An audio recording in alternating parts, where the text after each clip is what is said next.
الشیطان الرجیم الا ان اولیاء اللہ لا خوف علیہم ولا هم يحزنون الذین آمنوا وکانوا یتقون۔ قرآن پاک میں اللہ تعالیٰ نے لفظ الا کے ذریعے سے اولیاء اللہ کی تشریح فرمائی ہے۔ خبردار، جو اللہ کے ولی ہیں ان کو نہ کسی قسم کا خوف ہے، نہ ان کے اوپر کوئی غم طاری ہے۔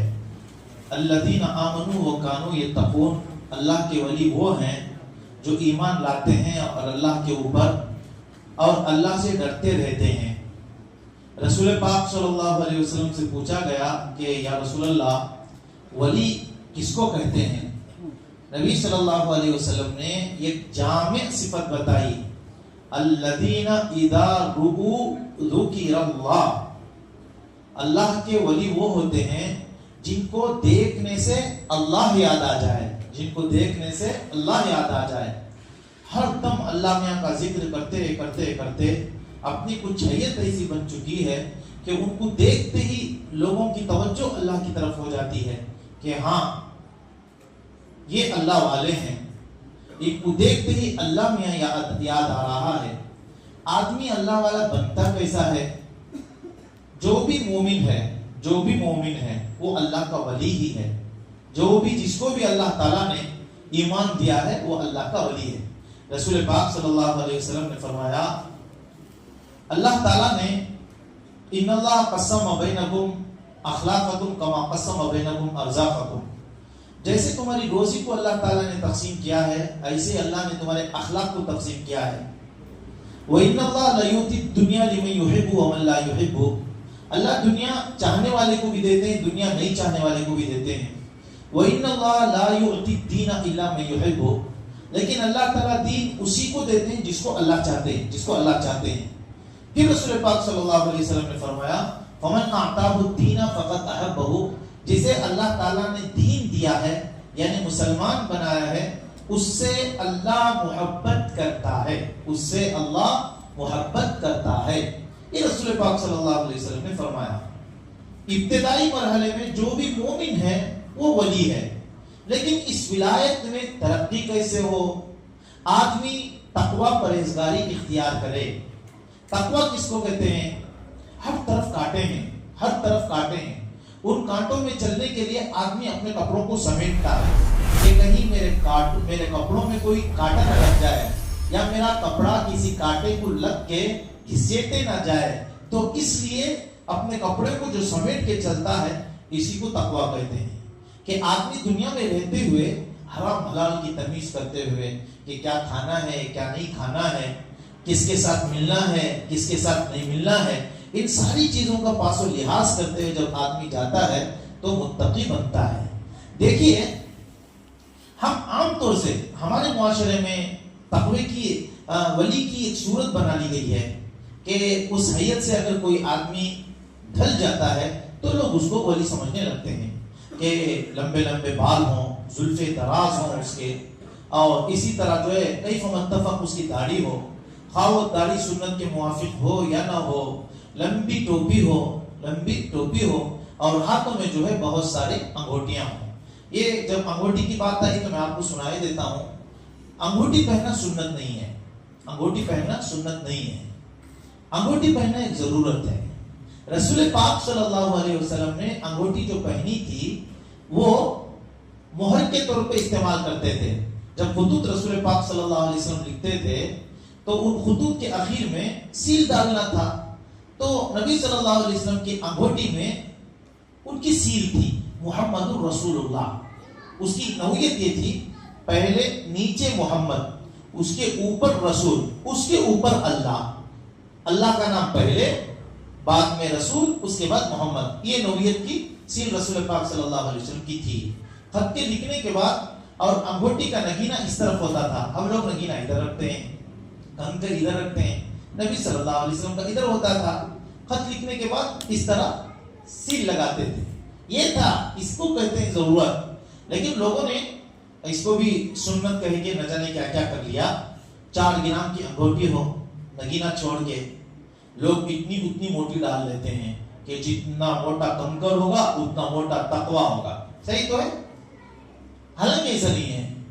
رسول پاک صلی اللہ علیہ وسلم کی سنت کو دیکھیے کہ وہ انگوٹھی کیوں پہن رہے ہیں اور ہم انگوٹھی کیوں پہن رہے ہیں. اچھا 4 گرام سے زیادہ انگوٹھی ڈالنے کی اجازت نہیں ہے, وہ بھی صرف ایک انگوٹھی. ایسا نہیں کہ آپ 2 گرام کی 2 انگوٹھی ڈالنے کی اجازت نہیں ہے, اجازت نہیں ہے.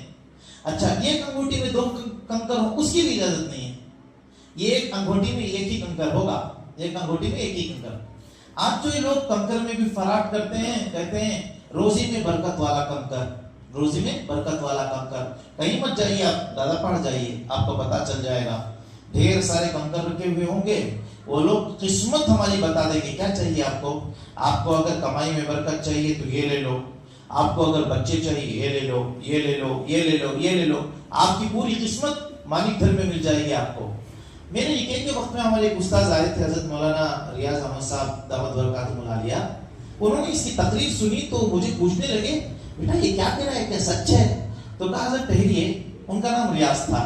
میں نے اسے پوچھا ابھی دیکھیے اس کی سچائی میں بتاتا ہوں.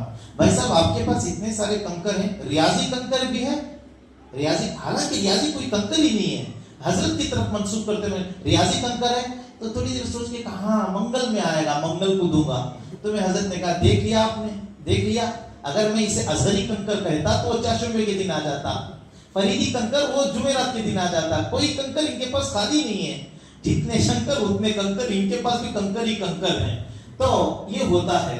دیکھیے آدمی مبارک مسعود ہوتا ہے اپنے عمل کی بنیاد پہ, اور آدمی منحوس ہوتا ہے اپنی بدعملی کی بنیاد پہ. آدمی کا عمل برا ہوا منحوس ہو گیا, آدمی کا عمل اچھا ہوا اچھا ہو گیا.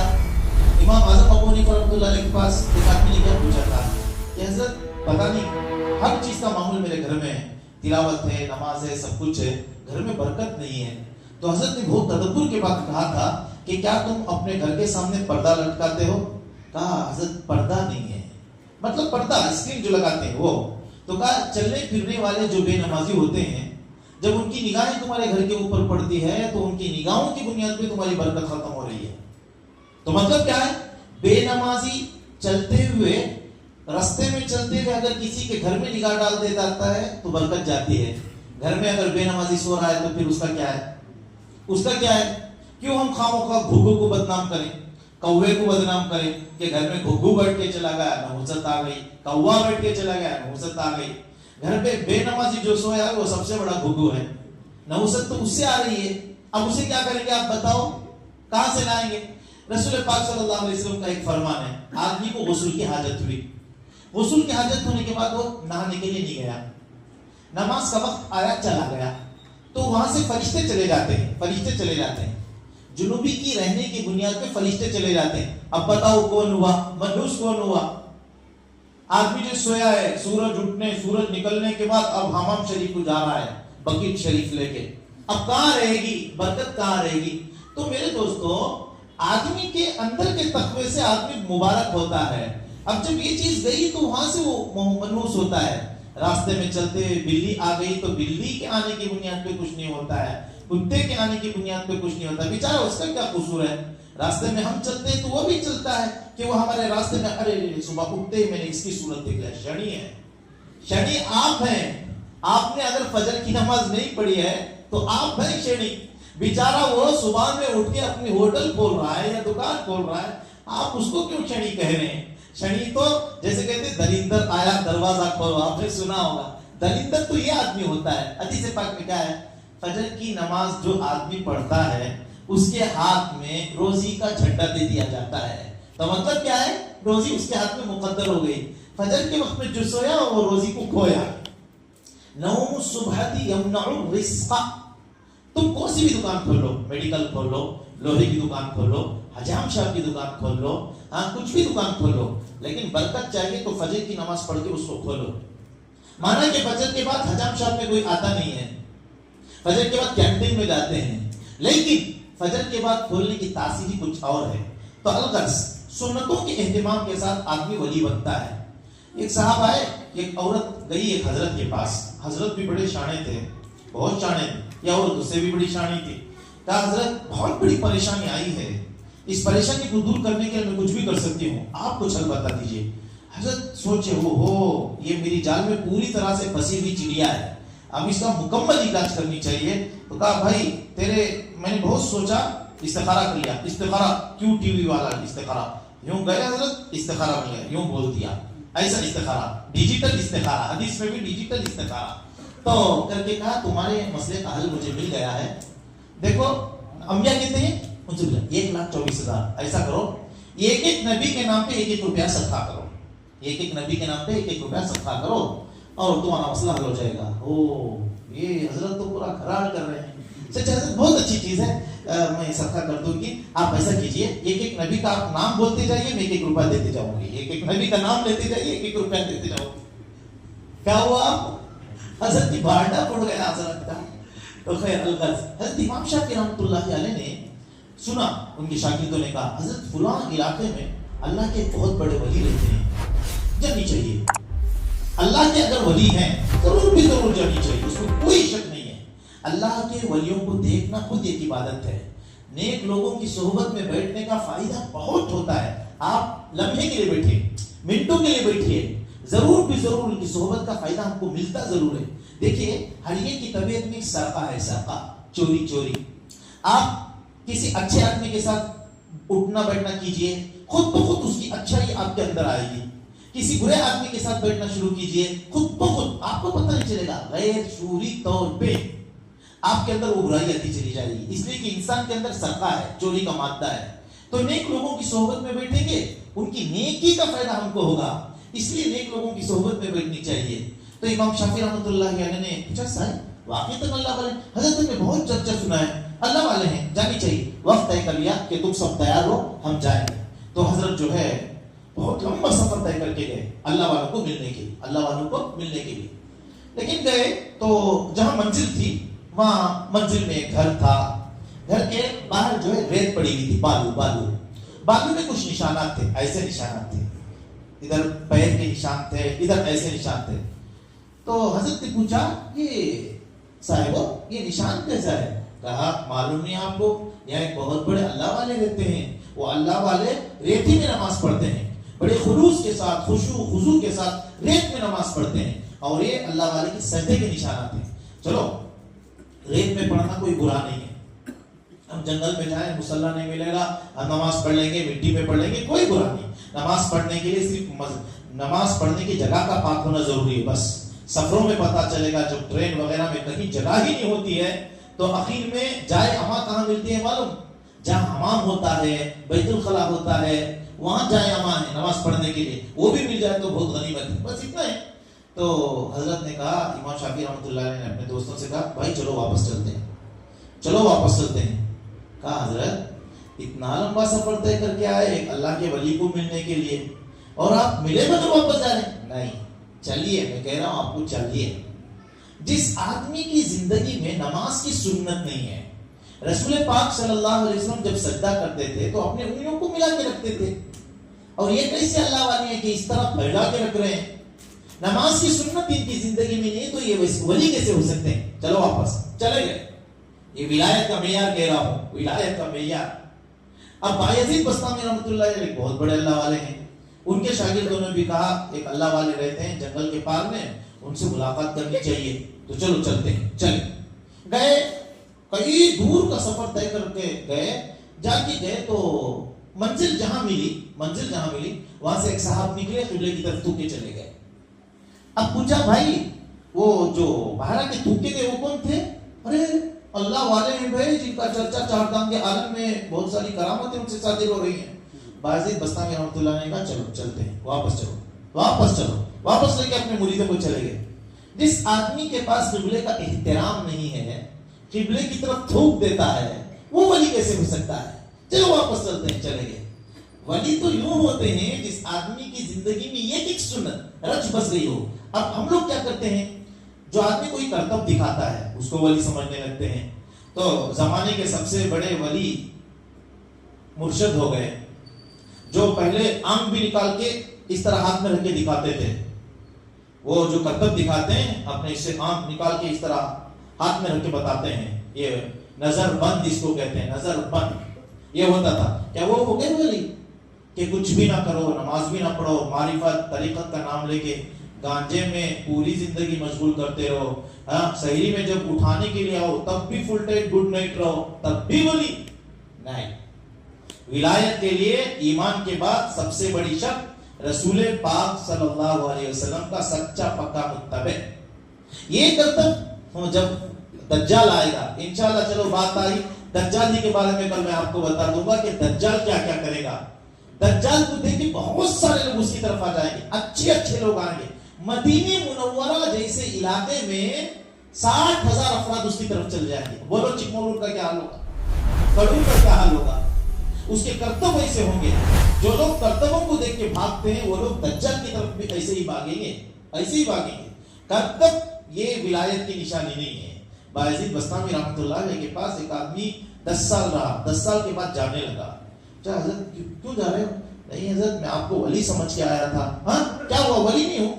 کیا کوئی کرامت ہی صادر نہیں ہوتی آپ سے، آپ کیسے ولی ہیں؟ ارے بیٹھ کیا تو نے کبھی میری زندگی میں سنت کے خلاف کوئی کام دیکھا؟ نہیں۔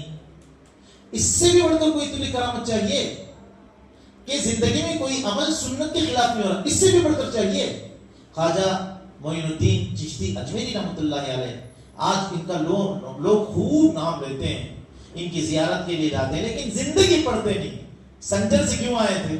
رسول پاک صلی اللہ علیہ وسلم کا پیغام ان کو موصول ہوا تھا ہندوستان جاؤ۔ ہندوستان نقشہ بھی مان کے ہندوستان کس طرف سے جائیں معلوم بھی نہیں تھا۔ خوابی کے ذریعے سے ان کو ہندوستان کا رخ بتایا گیا تو ڈھاکہ ہوتے ہوئے وہ اجمیر کی طرف، راجستھان کی طرف آئے ہیں۔ آخری زندگی میں جو ہے وضو ہو نہیں پا رہا ہے، وضو نہیں ہو پا رہا ہے، ہاتھ نہیں اٹھ پا رہے ہیں۔ وضو خادم وضو کراتا ہے، ہاتھ پیر سب دھلاتا ہے۔ خادم سے ایک سنت رہ گئی، داڑھی میں خلال کرنے کی ایک سنت رہ گئی، تو حضرت سے بولا بھی نہیں جا رہا ہے کہ داڑھی کا خلال کرو۔ اتنی نقاہت ہے، اتنی نقاہت ہے۔ حضرت نے کیا کیا معلوم ہے؟ بڑی مشکل سے خادم کا ہاتھ پکڑا، پکڑ کے جو ہے داڑھی میں رکھ دیا۔ اس کا مطلب داڑھی کا خلال کرو۔ سنت تو یہ ہوتی ہے، ولایت تو یوں ہوتی ہے۔ آپ نے سرہند نام سنا ہوگا، ہندوستان پاکستان کا بارڈر ہے سرہند، وہاں ایک بہت بڑے اللہ والے گزرے ہیں، مجدد الف ثانی رحمۃ اللہ علیہ، بہت بڑے اللہ والے۔ ان کے پاس ایک آدمی آیا، آ کے کہنے لگا حضرت میری کیفیت کچھ بدل گئی تھی، میں بہت پریشان تھا، دلی گیا، ایک اللہ والے نے مجھے ایسا وظیفہ دیا، وہ وظیفہ دیتے ہی میری پوری کیفیت ختم ہوگی، اب بہت اچھا۔ آپ کے پاس بھی کوئی وظیفہ ہو تو قرآن حدیث اس کی طرف توجہ زیادہ نہیں ہوتی ہے، وظیفے، عہد نامہ، شجرہ، مر گئے ہاں سینے پہ رکھ دو مغفرت ہو جائے گی۔ اگر ایسا تھا تو رسول پاک صلی اللہ علیہ وسلم کے صحابہ کچھ کام رسول پاک صلی اللہ علیہ وسلم کا بھی کرتے برکت کے لیے، کیوں نہیں کیا ایسا؟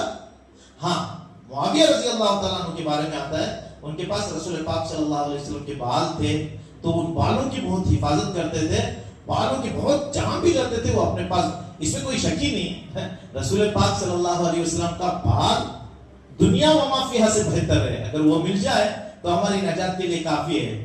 تو وہ بات ہی الگ ہے۔ لیکن یہ کہ ایک پیر صاحب تھے، شادی کو جا رہے تھے، بھدراوتی ملنے تک تقریباً انہوں نے 25 بیڑیاں پی، بیڑی۔ سر جی کون ہے یہ صاحب کا؟ یہ پیر صاحب ہیں، یہ بیعت بھی لیتے ہیں، شجرہ دیتے ہیں، جب مرے تو سینہ کھول کے وہ رکھتے تو سیدھے جنت۔ بیڑی پی پی کے مر رہا ہے، ہاں بیڑی پی پی کے مر رہا ہے، جبکہ بیڑی پینا ہی غیر شرعی چیز ہے، فرشتے بھاگتے ہیں، اب اس کا شجرہ رکھ کے مرنے والا جنت میں جا رہا ہے، ایسا ہوتا ہے۔ تو خیر حضرت کے پاس آ کے کہنے لگا حضرت کچھ وظیفہ ہو تو دو۔ تو حضرت نے ارے میاں میرے پاس کوئی وظیفہ نہیں ہے، جو بھی ہے میرے پاس وہ رسول پاک صلی اللہ علیہ وسلم کی سنت ہے۔ اتنا کہنا تھا، سامنے والے کو وجد آ گیا، وہ اپنا پاور دکھانا چاہ رہا تھا، اس نے جو ہے توجہ کی، اس طرح گھور کے دیکھا تو جہاں وہ بیٹھے تھے وہ زمین اس طرح ہلچل میں آ گئی، حرکت میں آ گئی۔ تو حضرت نے فوراً اپنے خادم سے کہا جاؤ الماری کھول کے مسواک اٹھا لاؤ۔